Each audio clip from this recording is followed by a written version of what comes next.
Ada yang bertanya lagi? Sini maju. Mana? Oh ya, antum dulu, antum biar. Antum. Assalamualaikum warahmatullahi wabarakatuh. Waalaikumsalam warahmatullahi wabarakatuh. Ustaz, mau nanya, kan sekarang banyak nih di masjid-masjid mereka menyewakan lahan buat pernikahan, Ustaz. Menyewakan? Lahan, misalnya kayak kan dia lantai 2 nih, lantai bawahnya aula itu buat pernikahan, atau terasnya di luar masjid tapi masih di dalam pagar. Apakah itu termasuk bisnis yang diperbolehkan? Allah alam ya. Jangankan ke aulanya, masjidnya pun disewa. Saya nggak tahu. Allah alam. Kenyataannya masjid pun disewa ya. Kalau jadi bukan sewa tapi infak paksa.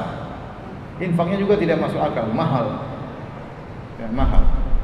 Lebih daripada kewajaran. Jadi repot, Allah alam bisa. Saya tidak tahu ya. Ya. Seandainya masjid tidak punya dana sama sekali itu mungkin, tapi kalau dananya sudah ada, kemudian harus infak paksa lagi sekian, belum tentu orang yang dulu membangun masjid ridho dengan itu. Maksud saya, dulu orang kan infak, dia ingin bangun masjid. Setelah jadi masjidnya, masjid ternyata dibisniskan. Kira-kira orang yang berinfak dulu wakafkan ridho atau tidak? Saya rasa belum tentu ridho. Lain halnya kalau dia bilang ini mengganti untuk bayar listrik, ini untuk ini, tapi enggak, ini lebih daripada itu. Masjid 3 juta misalnya, mahal sekali, cuma pakai 2 jam 3 juta terlalu mahal. Ada sewa masjid 40 juta, ada pernah masjid 60 juta. Dalam hati saya ya, terlalu banyak, tidak di luar daripada kewajaran. Sampai sekian seperti itu ya. Tapi kalau wajar, artinya ini untuk infak.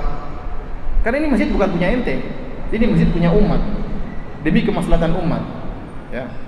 Kalau ternyata memang butuh untuk bayar operasional masjid, tapi dana yang wajar, jangan sampai tidak wajar seperti itu. Memang kalau sewa masjid 2 jam 3 juta, enggak wajar. Masjidnya kecil seperti ini, kemudian 3 juta, ada yang 4 juta, terus kemana duitnya? Yang membangun belum tentu apa? Belum tentu ridho.